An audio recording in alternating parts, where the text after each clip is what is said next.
Hey everybody, welcome to Narrative Live. It's so good to be with you tonight. At 7 o'clock on a Tuesday, it's always a good conversation we have. And tonight we've got Glenn Kirshner with us, who's the brilliant federal prosecutor, former federal prosecutor, current host of the podcast Justice Matters, and also a former assistant U.S. attorney at the D.C. U.S. office.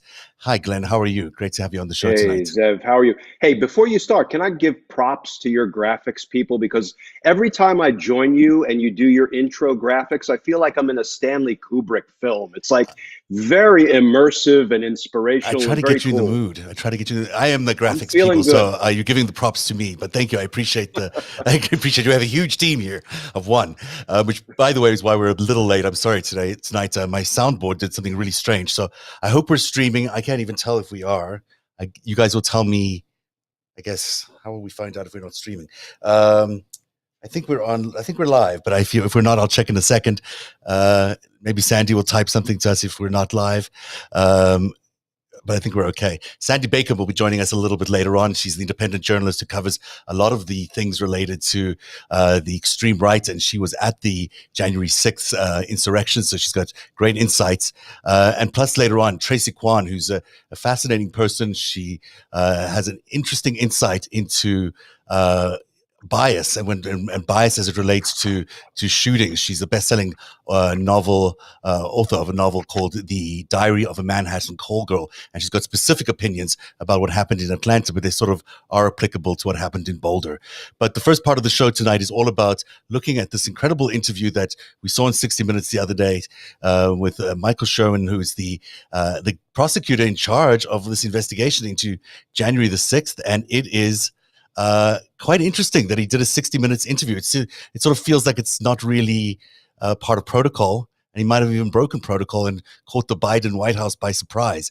Glenn, what was your take on that interview? So, for a former career federal prosecutor, it was absolutely bizarre because we operate under what's called the U.S. Attorney's Manual. That's kind of our Bible. It's the care and feeding of federal prosecutors, the do's and Yeah. don'ts. And it says in no uncertain terms, and this is the subject of my last two YouTube videos, that the Department of Justice prosecutors' employees do not make comments publicly, do not speak with the media about ongoing investigations, with a couple of exceptions, the most notable being if the United States attorney in your jurisdiction or the assistant attorney general, one of the bigwigs at the Department of Justice, gives you advanced approval. Well, what did we learn today? He had no approval.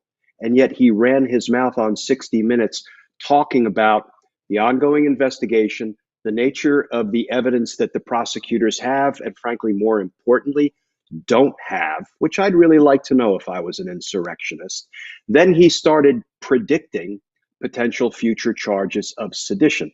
Now, Zev, I don't necessarily disagree with many of his factual assertions, but it was absolutely improper, unethical, and inappropriate for him to go rogue like that without departmental approval and start to throw all these bombs into the public square.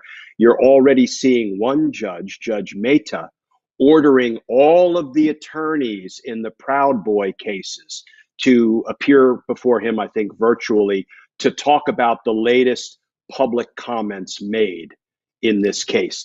That spells trouble. It may not lead to any relief to these particular defendants, but it's a really bad look to go rogue in one of the most consequential criminal investigations of our time and perhaps of all time, an insurrection, an attempted overthrow of the federal government. Now, he actually was put in place there by the Trump administration, right? He was reporting to Bill Barr, presumably, and he is he's a Trumpite, really. That's basically what we're talking about. And yet here he is going on 60 Minutes.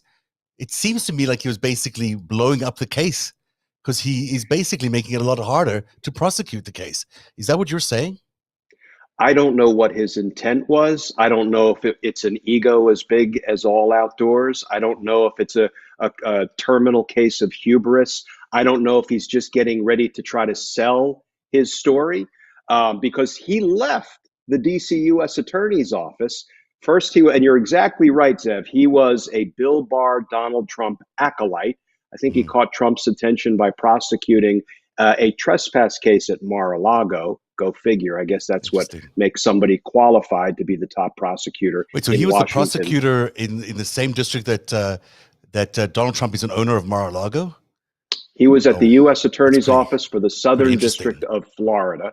That's pretty So, interesting. yes. And remember, after he was installed, what did he do? He worked mightily to ensure that Mike Flynn's criminal case got dismissed, doing a favor, Mm. though, for Donald Trump's criminal associate, Mike Flynn. So he is not to be trusted.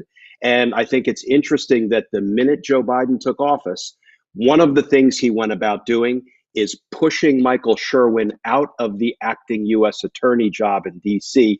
and installing somebody, Channing Phillips, who was a colleague of mine for decades and is a wonderful, ethical, honest, straight up prosecutor. So, hey, I'm glad Channing Phillips is now there heading up the insurrection investigation. But I am stunned that Michael Sherwin kind of tried to blow up the case the way he did by making unauthorized statements to the media. I've got a few clips. I want to play one of them, and then we'll come back on the other side and talk about what he says here. Of those 400 cases, the majority of those, 80, 85%, maybe even 90, you have individuals both inside and outside the Capitol that breached the Capitol, trespassed. You also have individuals, roughly over 100, that we've charged with assaulting federal officers and local police officers. The 10% of the cases, I'll call them more complex conspiracy cases, where we do have evidence, it's in the public record, where individual militia groups from different facets, Oath Keepers, Three Percenters, Proud Boys, did have a plan, we don't know what the full plan is, to come to D.C., organize, and breach the Capitol in some manner. So he talks there. It's interesting because he does make a distinction there between the 10% and the 90%, right? He's already making a distinction between these two groups of people who showed up at January the 6th. And he seems to say, yes, these guys may have had a plan, but then later on we'll hear him make a bit of an excuse for them as he's sort of separating them from everybody else. Is that what he's doing? I don't know what he's trying to accomplish. I will tell you, in my heart, I think what he was doing was trying to sell Michael Sherwin and trying to land some kind of a gig when he inevitably leaves government. Now, it's been reported that even though he left the DC U.S. Attorney's Office, he's trying to go home again to the Miami U.S. Attorney's Office. I'd be surprised if they'd have him, only because I am pretty sure there is already a referral of Michael Sherwin to the Department of Justice Office of Professional Responsibility. When there is an allegation of a federal prosecutor engaging in possible misconduct, instantly that gets referred to OPR for an investigation and sanctions if appropriate. He should be also, in my opinion, because he blatantly violated the rules of the Department of Justice, just Mm-hmm. blatantly. So he should also be referred to his own state bar, wherever he is admitted to practice law. And just so your listeners, your viewers know, before we become federal prosecutors, we must pass one state bar exam and be admitted to the practice of law in at least one state.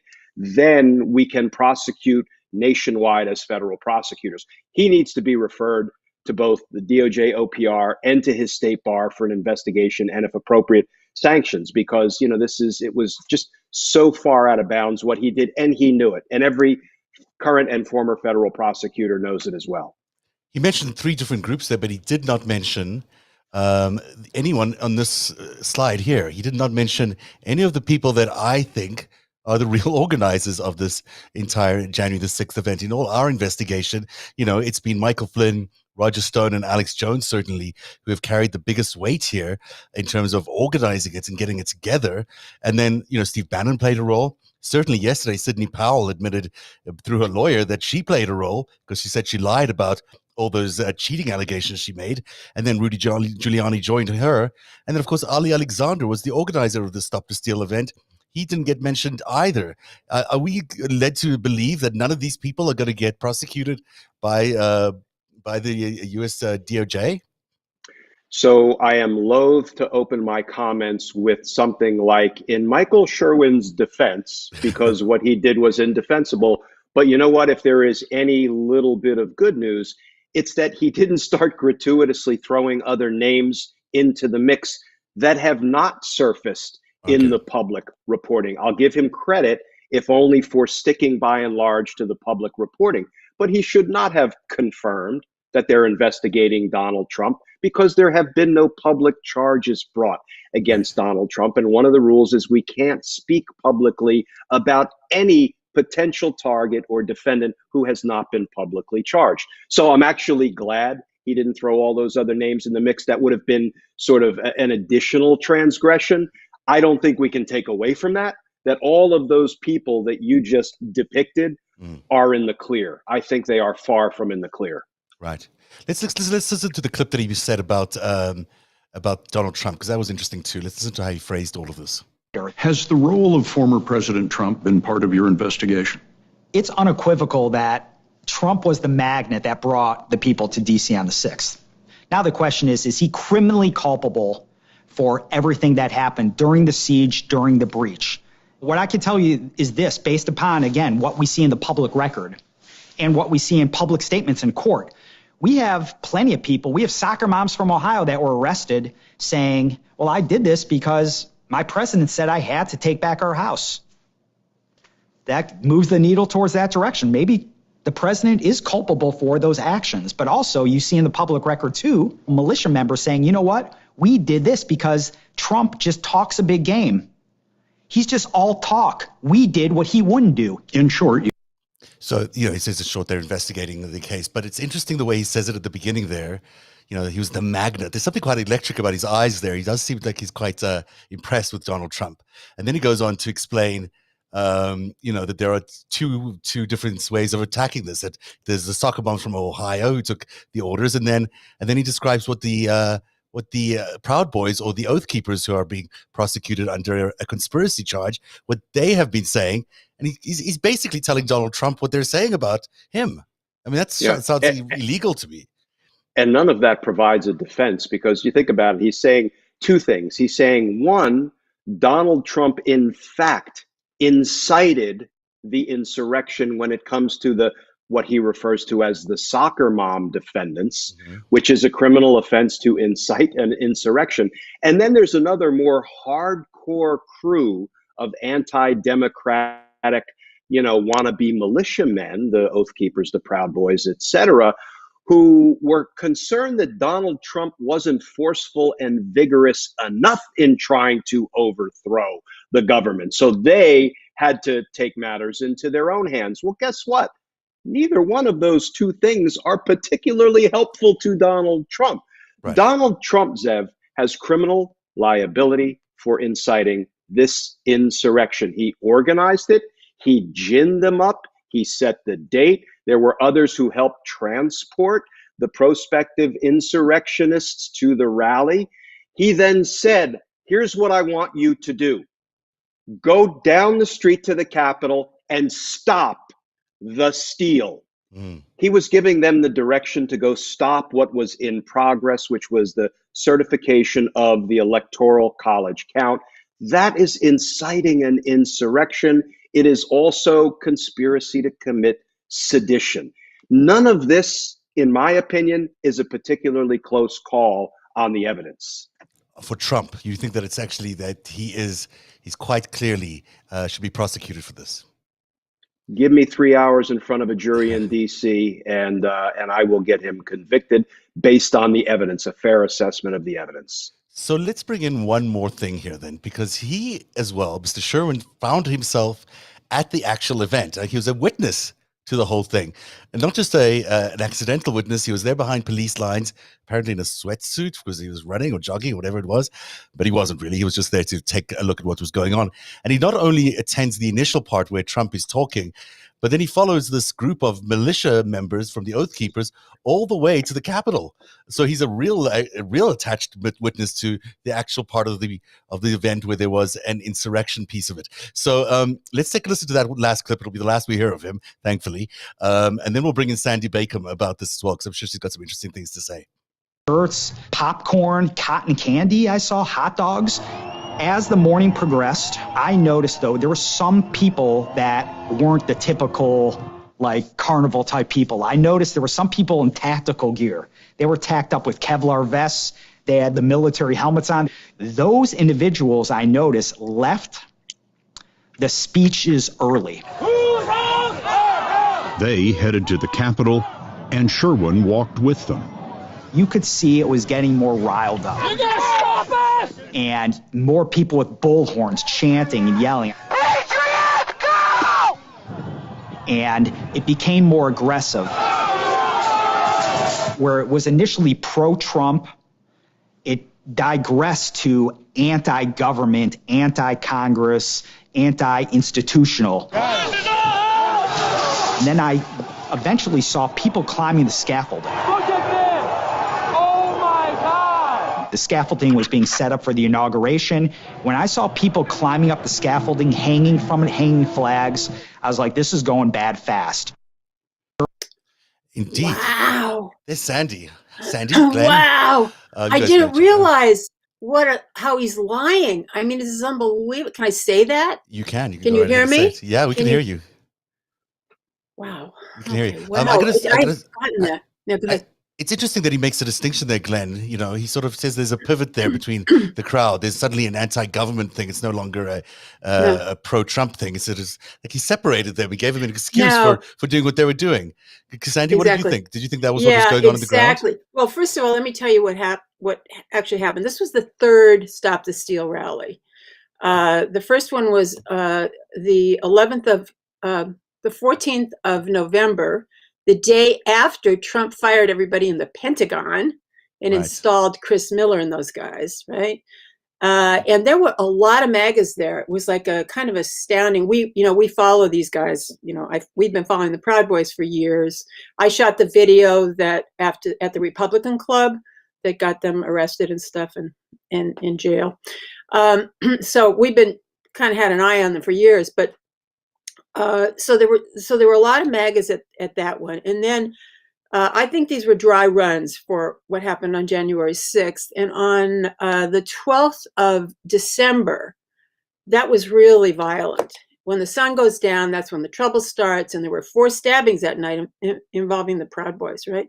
And I followed the Proud Boys out to the monument on the 11th of December. They went out to the Washington Monument. And they got down and they prayed, and they were praying for battle. It was like war. It was like that scene in Glory, just before they go off to war. It was something so odd about the prayers, because they're Christians.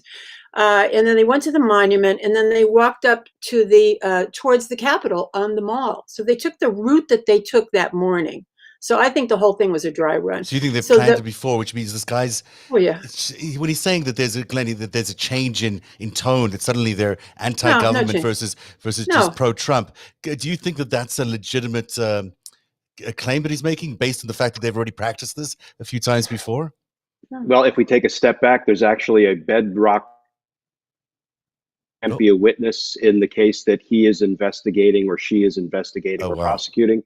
He's made himself a witness both at the rally and at the attack on the Capitol itself. And not only that, he's talking about his own personal observations, which now become evidence in the investigation and ultimately the case. Anything he said, keep this in mind, Zeb, anything he said that any defendant, any of the 300 or 400 people who have thus far been arrested, any of them want to sponsor as evidence in their defense at trial, he's made himself a trial witness. And a judge, I will tell you, 10 times out of 10, will issue a subpoena to bring Michael Sherwin into the criminal trial and testify on behalf of the insurrectionists because he's an eyewitness, if we believe what he's saying. Well, we have to believe what he's saying. I mean, what happens now that all these 400 cases that are sitting in front of judges, all the prosecutors are going to say, all the defense attorneys are going to say, hey, listen, the head prosecutor is a witness. We want our case thrown out right now. Can I say something? Go ahead. They're Go gonna try ahead, Jen. that, right? I mean, Glenn, that's so genius, Yeah. Glenn. I can't believe. I mean, it's so many clicking things. It's like racking focus in my brain. So let me tell you what happened that morning, and why he's full of shit. So I got to the not obelisk. What do you call it? The ellipse. At Trump is supposed to speak at 11, and I got there at 10, and I saw the Proud Boys coming up, and they were dressed not as Proud Boys, but I know them. And they were going roo-roo, which is a Proud Boy thing. And they met at the Washington Monument, and I filmed them. And all the three of the guys that have been indicted for conspiracy were there. Joe Biggs, oh gosh, I can't remember their names. There's three guys. And Joe Biggs I had filmed in Portland, because we've been following these guys. So they leave the foot of the Washington Monument at 10:30. And I follow them towards the Capitol, and I get about halfway down in the mall, the Grand Mall, I guess it's called. And I wanted to go back and hear Trump's speech at 11. But when I got back there, it was an hour late. So my friends were at all the breach points, my journalist friends. So there's four were breach already points, just so at- everyone is aware. There's four Yeah. breach points. At least I think there were four breach points. And then Trump was Yeah. an hour late for his speech. So you were sort of stuck outside where Yeah, but Sherwin was. The fact that he said that they were different people, that's such bullshit. You couldn't tell unless you knew what you were looking for, that there were people dressed in, tactical gear. They weren't actually dressed in that when they left the speech. They weren't dressed in their tactical gear.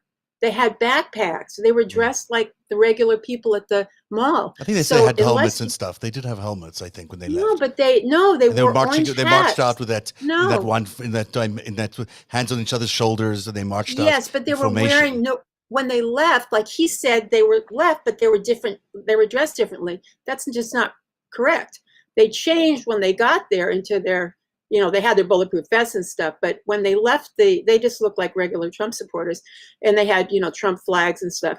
But what happened was when I finally got down there, which was about 1, the first breach had already occurred, and that was the what do you call it? The barricades where they pushed the cops. They pushed through the cops, the barricades. The first breach was, I think, 12:58, about 1 o'clock. And I arrived so his observation of all this is based on either he knew the game plan or he studied it. It wasn't from his direct experience, which is he's making it sound like, because when I got there was nobody on the scaffolding. But you couldn't see what was going on where the breach was taking place because there was 30,000 people there. There was no way I could see a few yards away that were my friends. I found out later my friends were there. One of my friends was in the door. The shot of the cop being squashed, that's a friend of mine. We didn't know that was happening, but we saw explosions and we heard, we saw smoke and stuff, but we didn't know what it was. And then the guys on megaphones kept saying, get up on the scaffolding, get up on the scaffolding. Sandy, I want you to stand by because we're going to talk a little bit more, but let's go to Ghost Suit. I just want 2 more questions for you, Glenn, before you run away from us. One is you've got two, you've got the Oath Keepers and you've got the Proud Boys. Those two are conspiracy cases that are developing separately, right?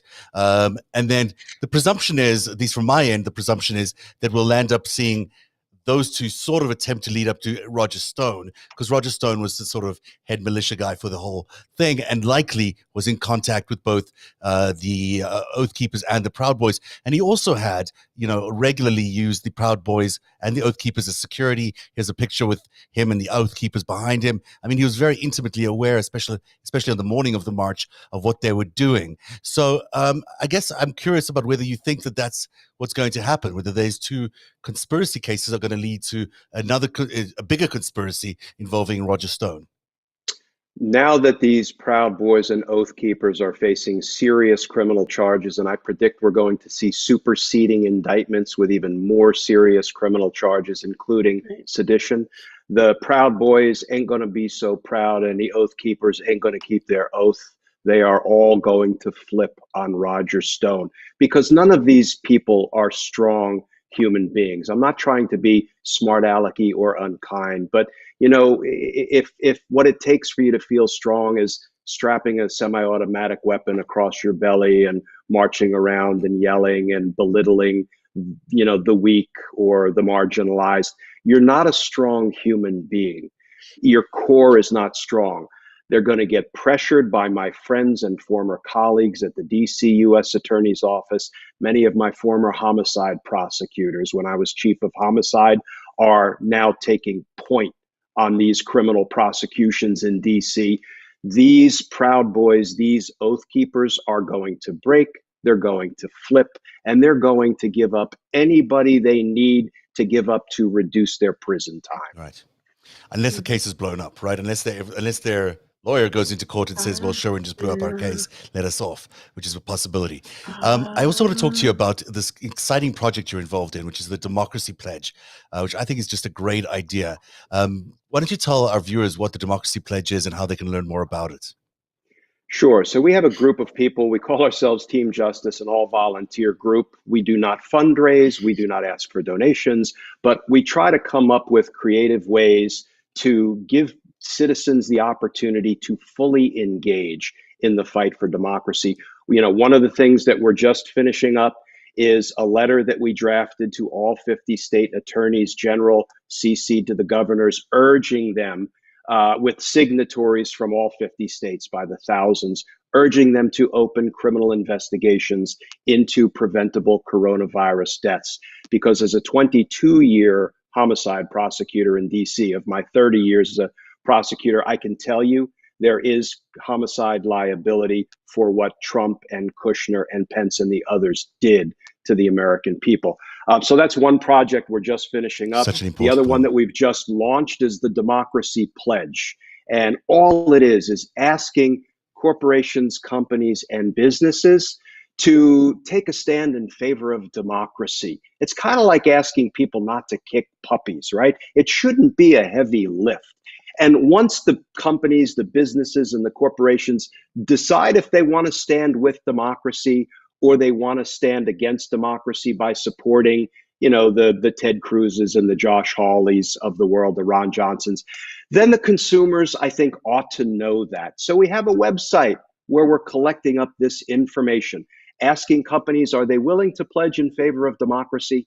If so, we've got their name, their logo. If a person goes to the website, clicks on their logo, it takes them right to the company's website. So consumers can make informed decisions when they're buying sneakers or they want some ice cream, whether they're going to spend their hard-earned dollars on sneaker companies and ice cream makers who support democracy, or if they want to spend it on people who don't support democracy. We're not trying to be heavy-handed. If you go to the website, let me give people the what is it called? The URL. Thank you. See, I'm e-competent, Zeb. So it's www. It's the D Pledge, the letter D, thedpledge.com. And on Twitter, we're at the D Pledge.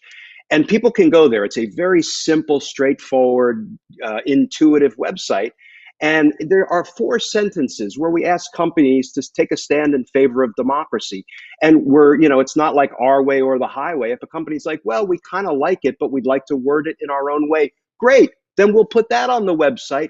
This is really about consumer rights because voters' voices are really loud, but for corporate America, consumers' voices are even louder. We're just trying to get fair, accurate information out to the consumer that they can then act on. That is the goal of the Democracy Pledge. And it's not the D Pledge. The dpledge.com, right? Yes. And it's not about being Democrat or being Republican. No. This is not a party thing. It's about whether you support democracy, small d democracy, not the party. And I think that's important for everyone to realize that, it used to be taken for granted, especially the Republicans. You used to take for granted that they were in favor of democracy. These days, you don't know for sure, but there's certainly a lot of Republicans now and former Republicans who are very much in favor of democracy, and they would want to show their support as well for the D Pledge. So I hope people check it out, and I hope they give it support. And if you're an owner of a company, please sign up for the D Pledge. It's a great way to connect with your consumers in a meaningful way. So that's a great idea. Both your ideas are really good, Glenn. So thank you very much for doing that. Thank you, Zev. Appreciate it. And people can check out your podcast, Justice Matters, wherever you get your podcasts. And Yeah. hopefully we'll see And you on again. YouTube, there's a new video every day on my channel, Justice Matters. And, we're an all volunteer outfit. So if anybody wants to come over to patreon.com and support our all volunteer efforts, you're welcome to do that. But one way or another, we are still banging out a legal video every single day, trying to break down in layman's terms what the heck is going on in our federal government, now in our former federal government with Trump and company, and what the legal issues of the day really mean. Put them in context, break them down, and give people information they can use. And the Patreon address is it under your name or is it under Justice Matters? Under my name, Glenn Kirshner. Okay. Well, great. Thanks so much, Glenn. Appreciate your time tonight. Hopefully we'll see you again soon on the show. Thanks so much. Thanks, Ev. Thanks, Sandy. Okay. Let's get Sandy back in here. Hey, Sandy. Okay. Boy, was I blown away by some of that interesting detail that Glenn gave us about how compromising the situation is now, that Sherwin has basically blown up the case, it sounds like, for many of these people. That's really kind of stunning, but not really when you think about the Trumps. I wanted to say something about Roger Stone, Michael Flynn, General Michael Flynn, and Ali Alexander, all these right-wing people that were involved in all three of these rallies. All three rallies had the same organizers and the same, they're all there. Bannon is a mystery character, but he's more involved in the strategy, I think. Yeah, but he warned the day before that something huge was going to happen. Yeah. He warned that, I don't know the exact wording of it. Roger Stone, these people spoke. Michael Flynn, Roger Stone, Alex Jones, I filmed those guys, and Rudy spoke at the Ellipse that day. And this is the crowd. This is the crowd that did it all. This is the in-crowd. Michael Flynn, and maybe Eric Prince needs to be on here somewhere. Well, I don't know if he was in the city. Yeah. Here's the thing: the Proud Boys and the Oath Keepers. I'm sorry because it's something Glenn said really hit me. The Proud Boys and the Oath Keepers and the 3%ers. Those are the soldiers. That's the army. But their channel was called Boots on the Ground. They had some kind of special way. You couldn't get a cell signal there at all, or I would have found out more that was going on. I didn't find out till I got back to my hotel. But they had a special channel of a special app, and it was called Boots on the Ground. They were taking orders from the generals. Who were the generals? Well, we think that at least Michael Flynn and Roger Stone. Right. And you're right, or he's right about these guys flipping. I mean, these guys aren't, I don't want to say they're not smart enough, but they're not strategically. This was a huge military operation. It really was. It really was. It was to like stopwatch. And then we saw in the indictments yesterday for the Proud Boys, these guys had radios with them, these Chinese-made radios that they were communicating with each other, which means not only was there a plan, they were executing a plan in a coordinated effort. So when we talk about 4 breach points, there were 4 breach points based on instructions and coordination that they were conducting over these walkie-talkies. It wasn't just some random, hey, I'll meet you on the other side when we're done. No, this was a coordinated effort. We know, for example, that at there was, an early group of people that went to the east. There were two big approaches, one from the east side and one from the west side. That's a little confusing because on this picture here, the west entrance is at the bottom of the picture here. So it's right, in between the Senate chamber and the House of Representatives, and the east entrance is on the other side, sort of at the top. Yes. And it seems I was on the west. Yeah, you were on the west where we saw that huge crowd, and so was Sherwin on the west. But it seems the first crowd that went in came in from the east side. They came in from the top of this picture, and then they got all the way through and opened the door for the people to come in from the west. Now there was an early breach on the west side of the barriers, but I'm talking about the building itself. Way that go ahead. The New York Times has an excellent police communication. I wish I had more times on it, but they talk about the actual breach. The first breach, my understanding of it is, I was in the west on the front. I came directly from whatever that street is, Pennsylvania Avenue or whatever, Constitution, directly on, and then I saw all these people up on the lawn, and they were tearing down the fences, and they were moving up towards the terrace where the scaffolding was for the inauguration. Right. But on the left of that is we saw, when I finally got over there, I finally saw on the left, there was explosions, there was red smoke and smoke and people screaming. And I didn't know. And that was that first breach was happening. And that was about 150 or something, I think. I'm really not clear about the times. But the New York Times has got I think what happened was, there was the initial barriers were broken first at around noon. And then you see the Proud Boys breaking through that barrier. And then they sort of started making their way up through the scaffolding towards the building. Some people started climbing up the walls on the side, but they couldn't quite get into the doors. It was, according to at least two sources that I saw, the doors were opened by people on the inside, and those were people who had coming through the east side doors. So they come in and then they open the doors for the people on the west side. That's a very planned thing. This is not, Oh no, and it wasn't random at all. Yeah, it was coordinated, and it was coordinated. Actually, CBS Sunday Morning a couple of weeks ago did a really good layout of the military. I didn't even thought of it like that. That it was a 4-pronged breach. They described it. So it was like on all sides, right? But where I was as a producer, I had the dress extras, right? I had the visual where I was, with 20,000. I don't know how many people were there. All the, and the they were just like crowd. regular. He was right. Those were like the regular people. They came in a lot. The initial breach was the Proud Boys, and then everyone sort of came in afterwards, or the Proud Boys and the Oath Keepers, which is why I think the conspiracy charges are being laid against those guys.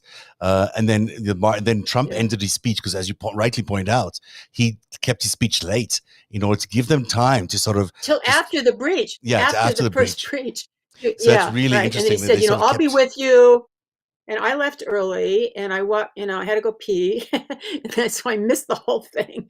And then when I got there, the whole rest of the day, and I still, mind you, I didn't know what was going on at all because I'd been separated from my friends, and we usually communicated on our phones, but you couldn't get a signal, so there was no way for us to communicate, and it was pandemonium. And so I just made my way trying to get to where all the people were, which is the first terrace, which is there's scaffolding on either side of this little kind of canyon thing. And eventually, a couple of hours later, I finally got, and plus I'm scared I'm going to get COVID because nobody was wearing masks. I was wearing goggles, but when I got there, there was blood on the ground.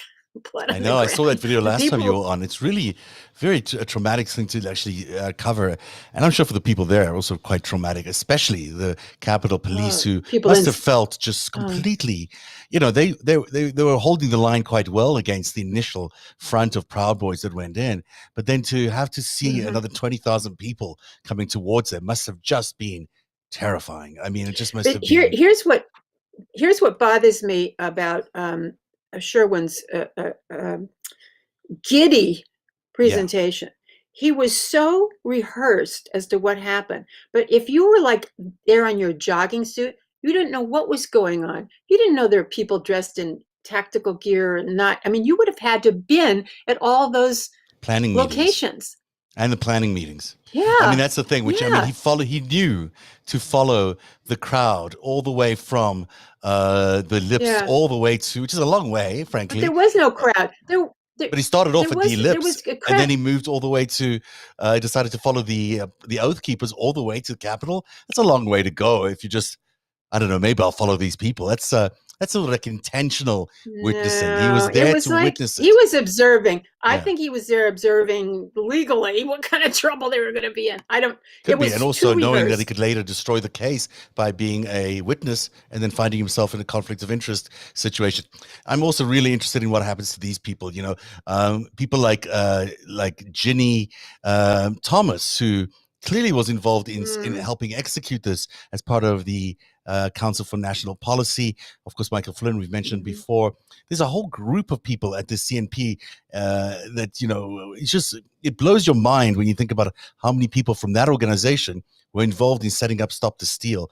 And I had some pictures here, but I don't have them right now. But there had look to at have this been, graphic here. It'll give you a sense of how many people were involved in just setting this up from this organization, the Council for National Policy. I mean, almost every one of that's these good. different organizations had something to do with it. And they're all connected to the CNP. So that's my other big question is, Yeah, are we but going there to had- see a conspiracy charge involving the CNP as well? And I don't think we're going to get anywhere Well, near that, judging by what Sherwin there- was saying. You know, when they had the bin Laden thing and they're all sitting in the room, there had to have been a war room. There had to have been. Right. And who was in that room? General Flynn and his general brothers, right? Roger Stone, Steve Bannon, I don't know, but there had to have been, they were giving directions. At the very least, they were giving directions to people on the bullhorns that kept going until 4:30 in the afternoon.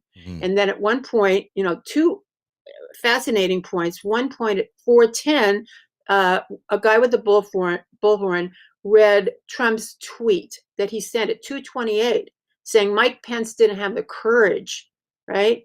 And then he spurred them on to keep fighting at 4:10, and then 4:20, a guy says Mayor Bowser wanted to send in the National Guard, but the Defense Department said no, thank you. How did he know that? Yeah, how would you know something like that? How could you possibly know that unless General Flynn, Charles Flynn, maybe who left the meeting early, the meeting to hold back the Capitol Police from coming to save the Capitol, the National Guard from coming to save the Capitol Police. He left the meeting early. Why did he leave the meeting early? He probably left early to call his brother Mike Flynn and tell him that it's going to be a no-go for the National Guard, or maybe he was going to tell them it's going to be a while for the National Guard. But he probably gave them room.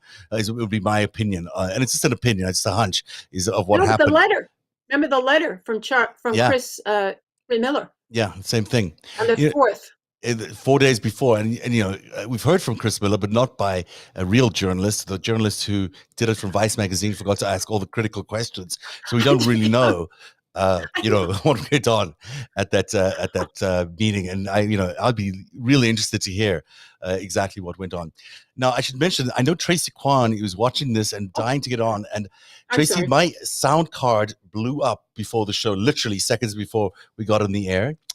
And I'm unable to get you on the air now, as far as I can tell, because it's not really functioning correctly. So I am going to have to ask for your apology, just apologize to you and your forgiveness, and hopefully we can get you back on either tomorrow or on Friday's show. And I'll be in touch with you shortly to work that out. I'm really sorry about that. I was really looking forward to getting you on. But as it is, we scrambled to get this show on the air just by sort of rewiring things before we got on. So I apologize. But Sandy, I want to thank you so much. Any other last thoughts that you want to share with our crowd about what I'm happened? just convinced that at least Michael Flynn and all the people that spoke at the Freedom thing the night before on the 5th were Roger Stone, Alex Jones, George Papadopoulos, all the people that he pardoned, Mike Flynn, I forget who else, but he pardoned them for something they already did. You can't preempt. I don't believe you can do preemptive pardons, and that's what I'm wondering what some of these people are going to find in their back pockets. I should have asked Glenn about that, but I think Mike Flynn had a preemptive pardon, and who knows if Roger Stone does too. We'll find out only once they get prosecuted, but if they get prosecuted. Yeah. Well, there was a war room. I stake my life on it. There was some kind of command central that will hopefully come out that the Proud Boys and the Oath Keepers were talking to. They weren't doing that all by themselves. They were communicating with somebody giving them orders. I think it's probably the most critical thing that people really need to take away from today is that, despite what this guy said in 60 Minutes, there is much more of an organization that took control of that event. There's no ways you have the size of control room that we saw Donald Trump in and Donald Trump Jr. in before the event took place. That massive control room built under a tent, and there was not another control room then to also manage the actual storming of the Capitol. Clearly, those people on those walkie-talkies were talking to somebody. It sounds like they were getting very privileged, top secret information from somebody on their walkie-talkies, which they were then sharing on bullhorns. Yes. So if there is a conspiracy charge that ultimately leads to the Proud Boys and the Oath Keepers being more than just indicted, actually being sentenced, then you've got to ask the question, who were they talking to? Who were they getting orders from? And we know the Proud Boys that morning were in touch with somebody at the White House. And we know the Oath Keepers was seen by Roger Stone, seen with Roger Stone outside of his hotel that morning. So there was definite communication on that day with both the White House and Roger Stone about what was going on. And where was Trump? Where was Trump that day? Where those 3 hours? Where was he? Yeah. And where was he before? They must have planned this all before. It seems like Alex Jones was in a planning meeting just a few days before, and he was going to lead this march. So if that was happening, Trump would have known because that meeting came out of the White House. So this seems like it was a Trump-produced event. Yes, absolutely. And not just something that he was on the stage saying, oh, go ahead. I think he planned every piece of this, and it'll be really interesting to see. It's for his life. Yeah. For his life. He was fighting for his life. Yeah. And that's what I think what's-his-face did too. He's fighting for his life. It's really amazing that Sherwin was the prosecutor in Miami. That to me is already a red flag because Flynn and Stone, both of them. Right. Both of their cases. Yeah. But for him to have been a prosecutor in Miami, which is, probably the shadiest of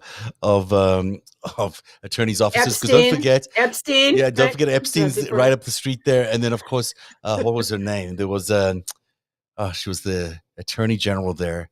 Oh, Pam Bondi. Pam Bondi was there, and Pam Bondi, not exactly the cleanest of politicians. And I imagine Sherwin must have worked in her office or something like it. We're sort of seeing the structure of what's going on there. That's the show for tonight. I'm sorry it's abbreviated. Wow. I'm sure it's not quite everything we promised, but hope you enjoyed it. Hope you got a lot of information out of it. My thanks to Glenn Kirchner. We'll be back on Friday with another edition of Narrative Live. And thank you, Sandy. Thanks for being here tonight. And good night, everybody. Okay, that was great. Narrative is funded by viewers like you. Support our independent journalism at patreon.com/narrative.